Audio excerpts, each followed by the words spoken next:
Alright, what's up, y'all? So, about a week ago, I finished playing Spider-Man 2, and it took me about 5 days. So, I completely finished the main story, and I did some of the side quests, and I still have a lot more side missions to go.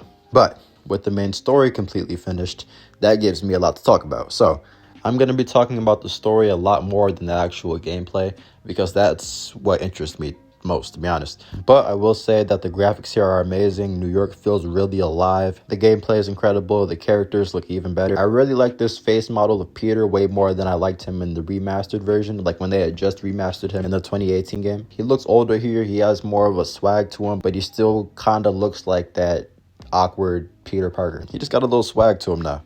And honestly, when I first saw Miles' dreads in an early showing of the game's design, I was kind of mixed about it. I didn't really care for it too much, but now that I've played it, I like it way more than his old hairstyle. Starting off with number 1, his careers. Yes, with that. Not just one, but he's had a few in this game. Starting off, we see him working as a physics teacher in Miles' school. That doesn't last long. Sandman attacks, and Peter has to abandon his students to go be Spider-Man, and the teachers and principal don't know that he's Spider-Man, so they assume he just dipped at the side of danger, or just because. So yeah, he got fired pretty fast.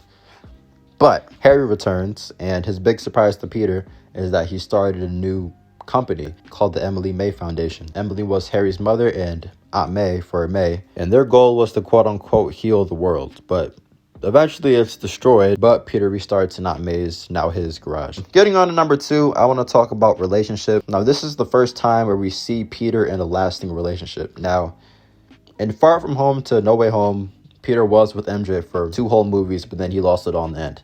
In this game, he ends up being able to keep the relationship, so that's a first for Spider-Man. Going off from the first Spider-Man game to now, and at the end of the game, he's able to keep MJ as his girlfriend.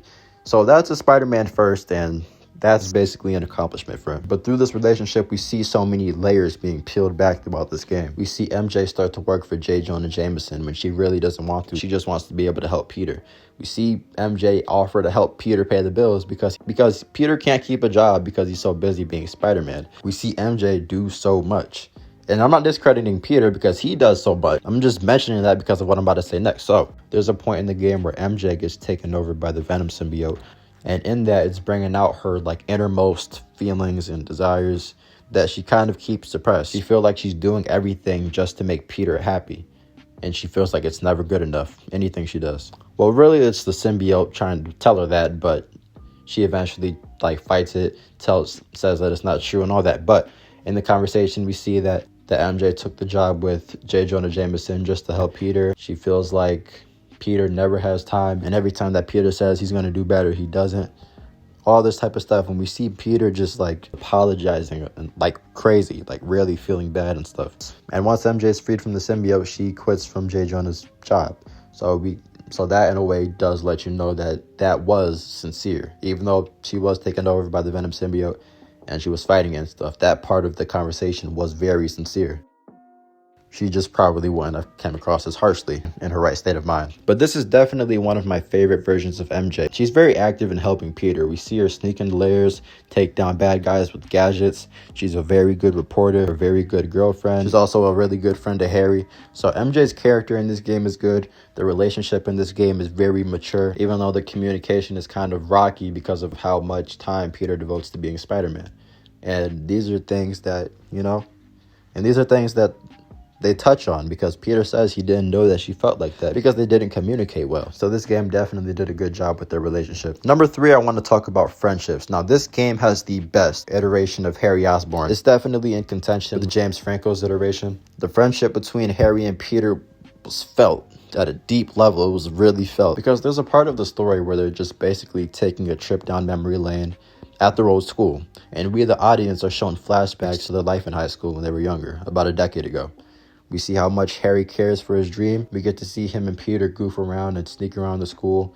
We see Peter with his early version of web shooters. And we also get to see how far back their dream to quote-unquote heal the world goes. And we really see how much this means to Harry because of him losing his mother, Emily Osborn. And when spoilers, Harry becomes Venom. I really don't have to say spoilers because I'm talking about the game itself, but yeah, he becomes Venom. We see Peter desperately trying to save his friend, and we see him apologize for all the wrong he's done. whether that's like neglecting him or Peter treating him wrong and harshly when he had the symbiote. He does all he can to get through to his friend, and eventually he does, but by the time he does, it's too late. The symbiote ends up destroyed and Harry's left in critical condition. And we hear Peter say words that really just catch you off guard. As Harry's dying, he's brought back to life, but as Harry's dying, Peter says, "I love you." Harry dies for a moment, and then Miles comes and revives him back to life with his electricity powers. Harry comes back to life, but he's still in critical condition. So this game was a really emotional and greatly written game. Number 4, I want to talk about growth. Now, throughout majority of the game, we get hints, and sometimes it's flat out like said or talked about between characters that Peter still hasn't been able to move on from losing Aunt May. And at the end, I think he starts to, because we see him donating stuff that used to be in the house. He's living in Aunt May's house, by the way. So when I say that house, I mean her house. We see him donating stuff from the house, which at first, earlier in the game, he just didn't want to do, most likely because he wanted to hold on to stuff that belonged to his aunt. And we also see Miles not forgive exactly, but let go of the hatred he carried for the man who killed his father, Martin Lee. And Martin Lee actually ends up reforming himself because of the mercy that Miles showed him, and after he finds out that he's responsible for Miles losing his father. And then Miles and Lee actually end up teaming up to save Peter's life after Peter's like unconscious and is being hurt by all this residual venom left in his body. It's pretty weird.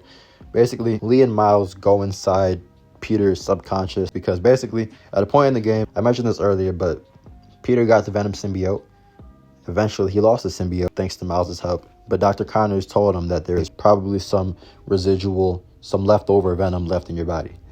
And once they end up fighting more venom symbiote monsters, we find out this is true. Martin Lee and Miles go into Peter's mind and they see all of his memories. This is where Miles sees Peter at Aunt May's deathbed crying, and he sees just how hurt Peter really is. And Martin Lee actually gives up his power to destroy the venom that's inside Peter. But it doesn't exactly destroy it, but it like stops it from like taking over Peter, and it gives him powers. It creates an anti-venom. So Peter gets an anti-venom suit. Martin Lee has an act of heroism, and he actually has one more before this. And yeah, it's really cool to see all the growth that's done in this game. Now, honestly, I didn't really care for the anti-venom power. Yes, it looked nice and it was cool to do the combos and stuff, but from a writing perspective, when Peter was taken over by the venom symbiote, one of the things stopping him from letting go of the symbiote was the fact that he felt like venom made him a better Spider-Man. So then he loses it, and then he gets venom power back. It's just white and called anti-venom. It's supposed to be like kryptonite to venom, but even that wasn't enough to stop venom. Anyways, you get my point. And if you don't, I'm going to explain it again. They made it seem like Peter was relying on it, and the reason he wouldn't let go of the symbiote was because he felt like he needed it. So then Peter lets go of it, and then what do the writers do? They give it back to him. And honestly, I feel like throughout this game, they really downplayed Peter's strength. He went from fighting the Sinister Six in the last game to not even being able to touch Kraven. Kraven stabbed him in the most ridiculous way, and then Peter had to get saved by Harry. They just downplayed him throughout this whole game. He was getting treated like trash. He was getting done in the craziest way throughout this whole game. Whether it's to make Miles look good, Harry look good, even MJ looked good at times. One time, Peter was under the venom influence. He was asleep in the venom. This game was weird. I'm gonna just be real. But basically, Peter was under the influence of venom. We could say that. And Peter was chasing MJ, and they're locked in a tunnel. And somehow, MJ's fast enough to get away from Peter. So you're telling me Peter could slap around supervillains, Kraven's army, the Sinister Six, Kingpin, whoever, but he can't catch MJ.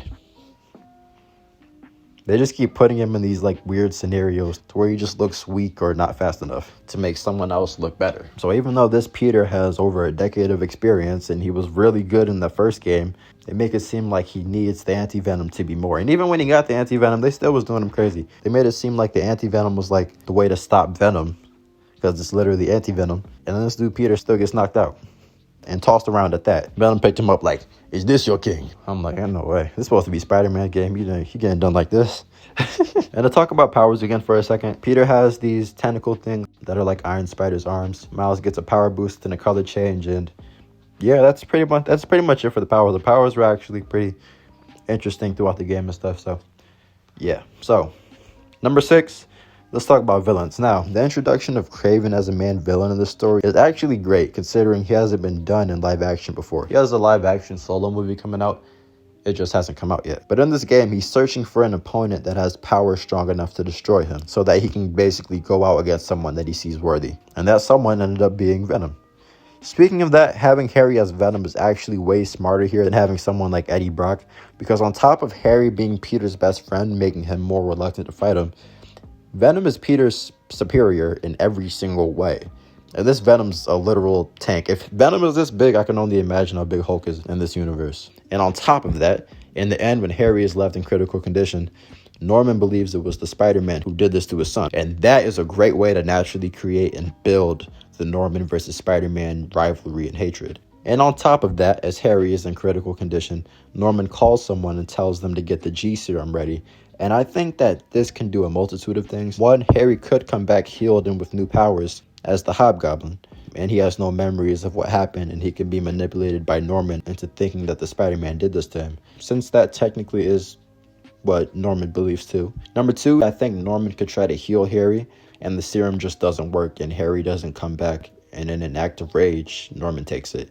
It increases his strength and speed, and it causes his full descent into madness, seeking revenge against the Spider-Man. Either way, this has new supervillain written all over it. I also like how they showed how strong and monstrous Sandman's power can be in this game as well. And on top of that, before I get off the topic of Norman Osborn, I want to say that he seems like the nicest, caring father throughout this whole movie, and he really is. In fact, he's so much of a loving father that could very easily be his motivation for being evil. Like, think about this. If someone put hands on your family, you know what I mean? Yeah. So Norman's basically saying, you think you about to just put hands on my son and I'm about to just let y'all walk away from that? And so I'd say that make him more so of an anti-hero, anti-villain, whatever. Like, he's not necessarily like I don't think he'll be necessarily a whole, I want to destroy and take over New York type of villain, but more so of, I just want the Spider-Man gone type of villain. And it's all out of the love for his son, and most likely the guilt he feels inside of himself for giving him the Venom symbiote.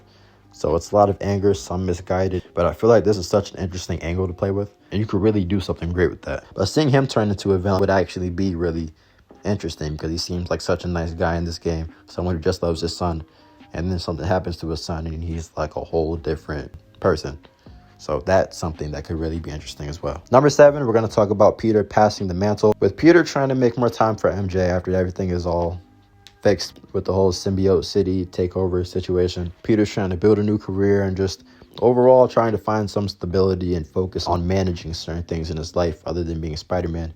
Peter decides to take a break and leave the city in the capable hands of Miles Morales. Now, I've seen people, and I kind of partially agree, that this kind of, in a way, goes against the whole with great power comes great responsibility thing. But I think it kind of does that on purpose. Peter's been doing this for a decade, pretty much nonstop. If he wants to continue doing it, he needs to give himself a minute to live and get himself in order, or else he won't have much of a life besides being Spider-Man. While I do think they could have worded it better, because what it seems like is he's not retiring exactly, he's just taking the time off to set some things straight and, you know, focus on other areas of his life. I feel like this was more than anything just trying to set up Miles as the main Spider-Man for this next game, or for the foreseeable future, or for the overall future of this universe. But back to what I was saying about them kind of flipping the with great power comes great responsibility thing on its head. The way I see it, it's kind of them saying that yes, Peter does have a responsibility to be Spider-Man, but he also does have a responsibility to his own personal life too. So what I think could have been a little better is if they just said he was going to be focusing a little more, or just spending more time focusing on his private life. So he's not going to be answering every single crime. It would be nice if Miles could be more active, but he still will be active, just a little less, you know, for the time being. Or if Peter just got like a random call from like the Avengers or something. Okay, never mind. But Peter finally got a happy ending. He got the house, he started a new job while he's starting the company back up, the Emily May Foundation. He's taking a break from being Spider-Man. He still has his relationship with MJ. And he kept the new powers he got. And all the good guys survived this game. So I'd say this was a pretty good ending. Miles has a new girlfriend too. And everyone's seeming to be happy. And at the end, they introduce Cindy Moon. So overall, honestly, this game, story-wise, was good. Playing it is a whole different thing. Like, it was really enjoyable at some times, but certain things they could have done better. The gameplay was kind of annoying because certain people, they had you fight literally 3 times. You would be trying all types of hard to beat them the first time, and then like they show a little cutscene, and then you got to fight them 2 more times. And I'm like, bro. But overall, this game is pretty good. They have really cool new suits. I really liked how the TASM suits looked in here. And yeah, everything was good. If you guys enjoyed the video, like, comment, and subscribe, and I'll catch you guys in the next one. Peace. Hi guys, so actually the video is not done. If you guys remember this video, I told you guys that I'm going to be making a film. And not just any film, it's a Spider-Man film. A Miles Morales Spider-Man film. So I'm really excited to show you guys and give you guys a first look. So without further ado, drum roll please.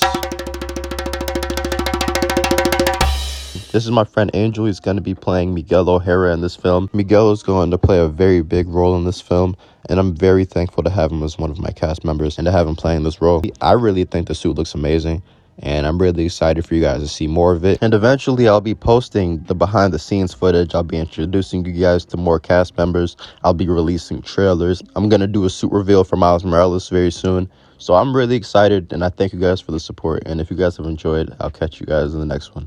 Peace.